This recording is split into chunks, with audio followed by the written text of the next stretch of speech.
fue un día en el que 12 componentes de la Unión Europea nos habíamos apuntado a una actividad que se llama de descompresión, pues para un poco salir de la rutina diaria, y era un domingo en el que pues esos 12 componentes militares de distintos países de la Unión Europea pues nos dirigimos a un complejo turístico a las afueras de Bamako, a unos 45 minutos, y ahí surgió la sorpresa de ser víctimas de un atentado yihadista, un comando formado por entre 5 y 7 yihadistas irrumpieron en el lugar pues para cobrarse la mayor número de víctimas posible.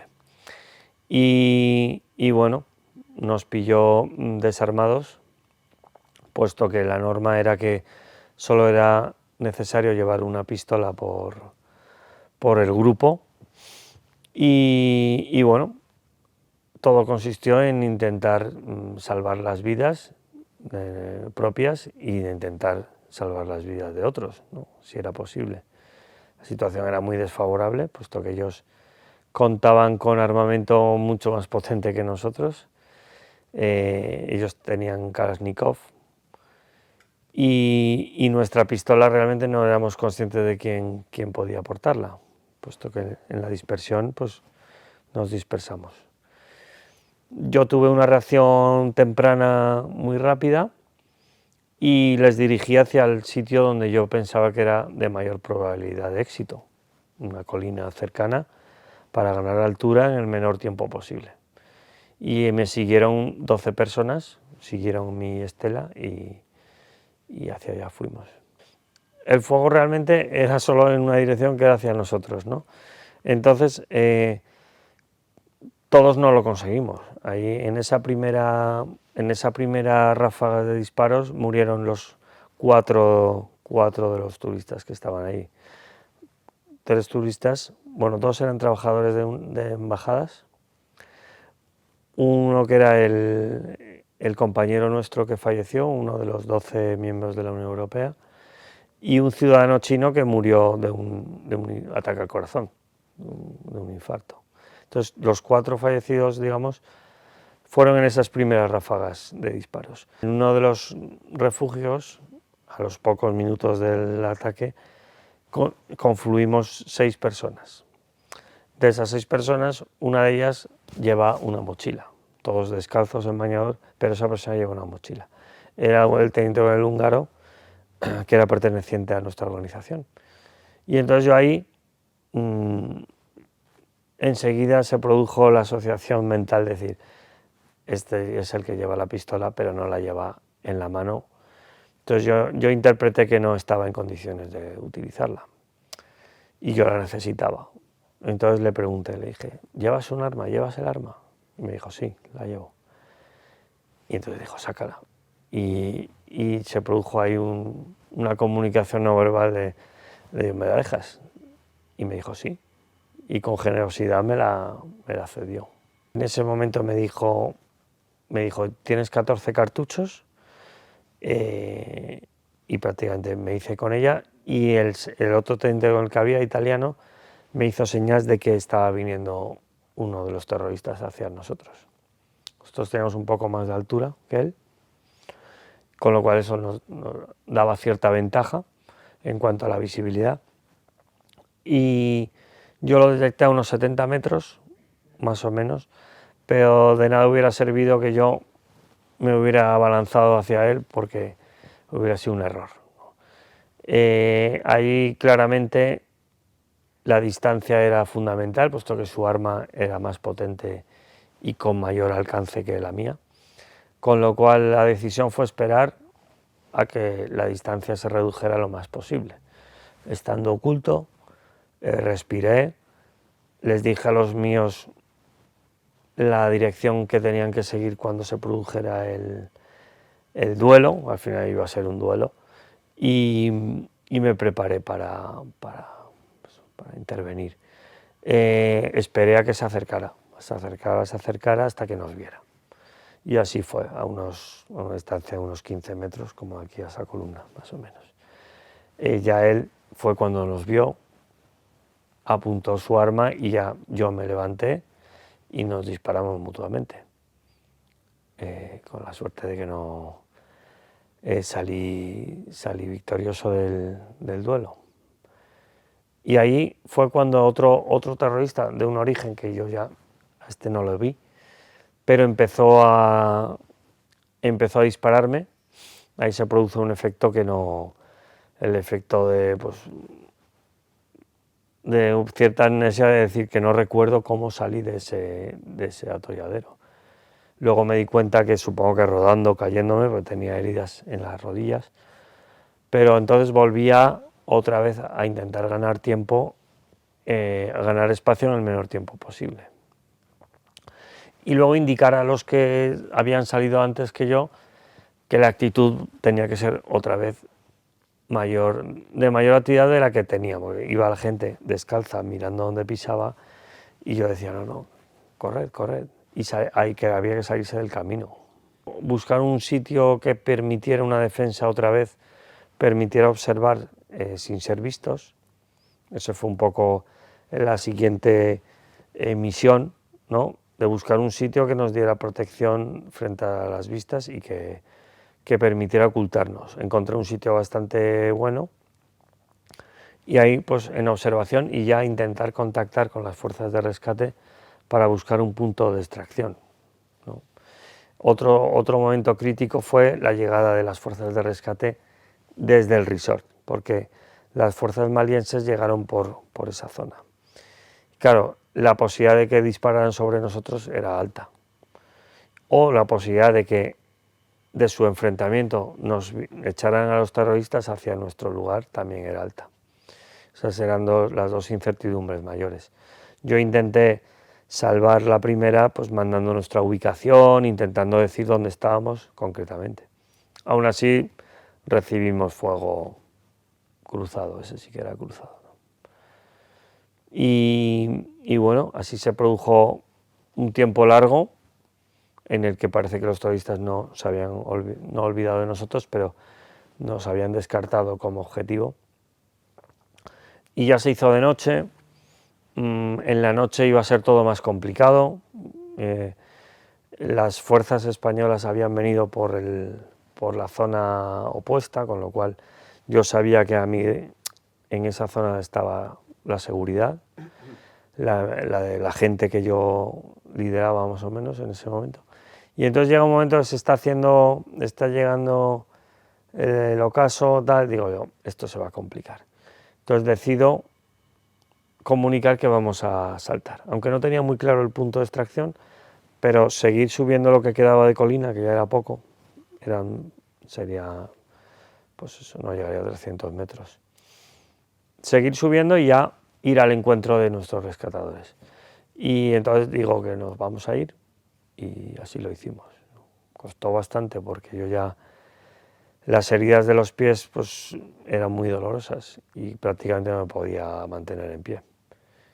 Entonces, bueno, fui mandando a la gente y yo me quedé, como era el que tenía el arma, con los 4 últimos cartuchos, pues me quedé un poco protegiendo ese avance. Bueno, hace indicaciones, es un poco como, venga, despierta, échate a andar, sal de tu zona de confort, porque hay ocasiones en las que nadie lo va a hacer por ti y vas a tener que ser tú el que resuelva una situación, pero no tan radical o extrema como la que yo he vivido, sino para todos los quehaceres de la vida. Al final yo ahí digo que las primeras bocanadas de aire es la primera muestra de que nadie lo va a hacer por ti. Tú tienes que respirar por ti mismo, es decir, se rompe el cordón umbilical y nadie va a respirar por ti. Tú tienes que empezar a respirar. Es lo primero que hacemos de manera autónoma. Pero es que después de eso empieza un aprendizaje de que si tú quieres coger el sonajero, tienes que gatear hacia él. Nadie te lo va a traer. Tú tienes que hacerlo. Entonces es un poco el sentido de que todo lo que tiene una recompensa, toda recompensa requiere un esfuerzo. Desde la vida, al respirar por primera vez, hasta ese sonajero, la chocolatina que deseas, y luego pues cuando vamos creciendo, pues las aspiraciones que tenga cada uno. No tienen por qué ser materiales, de hecho las que mayor recompensa dan no son las materiales. El salvar una vida es inmaterial y la satisfacción es la mayor que se puede dar, la vida, salvar la vida a alguien. Entonces nadie lo va a hacer por ti, es una llamada al espabila y además y es también un grito de esperanza, ¿no? Que lo puedes hacer. Porque si yo lo he hecho, yo no soy nadie extraordinario, pero he hecho algo extraordinario. Y ha sido un camino, una progresión, una forja. Empecé intentando simplificar no el problema, sino el análisis, ¿no? Es decir, bueno, vamos a reducirlo a un número que se pueda, que pueda simplificar, digamos, todos los valores o virtudes, cualidades o rasgos de la personalidad que ese día contribuyeron a actuar de manera eficaz. Entonces, de ese estudio empiezo a sacar rasgos de la personalidad, cualidades, en fin, todo está entremezclado. Muchos se parecen, otros no, pero intenté empezar a agruparlos. Me salieron más de 100 rasgos de la personalidad, que puede estar el optimismo, la empatía, en fin, diversidad, muchos, la cometividad, el arrojo, la escucha activa, en fin, 1000 cosas que hay que adornan a un ser humano.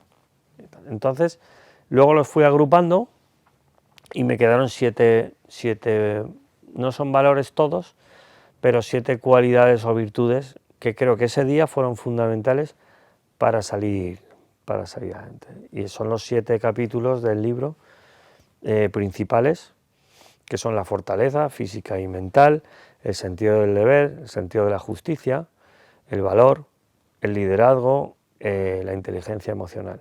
Yo aconsejaría, y de hecho siempre les aconsejo, que hasta en los sufrimientos hay una inversión, es una inversión en futuro. No es, cuando decía, no hay, todo suma, lo bueno, y si aprendes de lo malo también suma. Yo muchas veces cuando nos enfrentaban a las penurias de la instrucción militar, ¿no? Decía, pero es que esto os está haciendo fuertes, ¿no? La verdadera fortaleza del ser humano se conoce en la adversidad.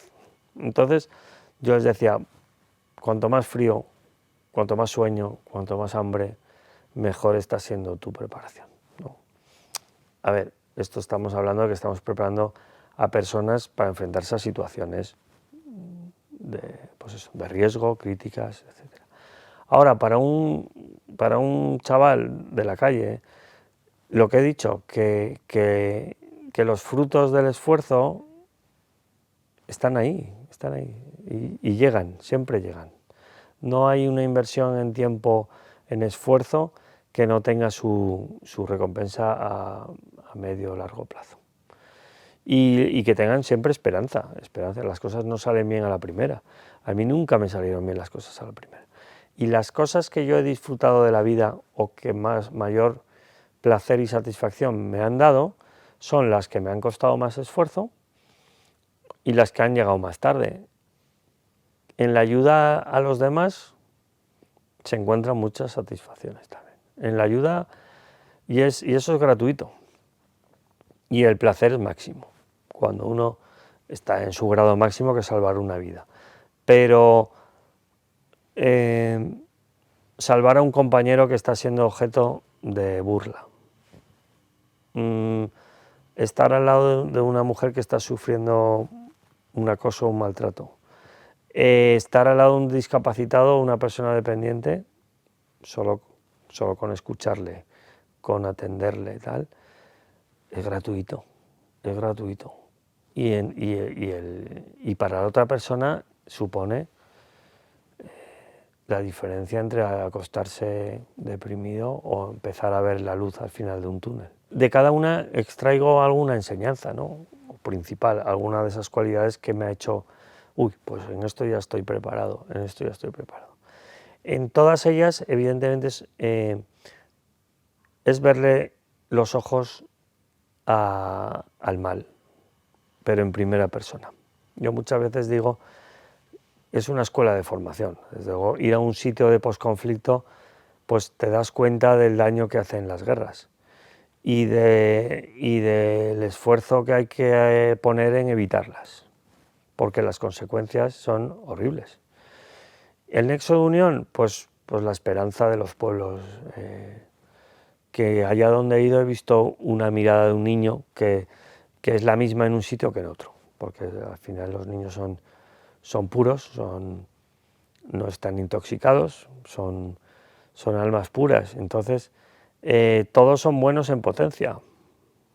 El problema es que están en sitios que desgraciadamente no les permiten seguir ese camino hacia la bondad.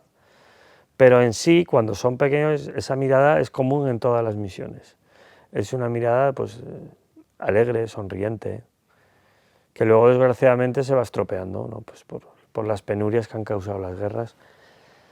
Y bueno, pues eso, nos gusta estar allí porque eso es un grito de esperanza que nosotros queremos ayudar a que siga adelante, ¿no? Me gusta decir que soy soldado, porque a pesar de que mi rango o mis reconocimientos o recompensas, que yo me sigo siendo soldado y que me siento representante de una institución llena de hombres y mujeres con valores y comprometidos con su patria y con ganas de hacer las cosas bien, que hay muchos héroes entre nosotros, que hay mucho sacrificio y que yo todo esto pues soy un representante porque soy conocido por accidente, que digo yo, pero que soy solo una cabeza visible de todas esas personas, ¿no? Y luego cada sociedad pues que quiera a sus soldados que están haciendo todo por ellos, ¿no?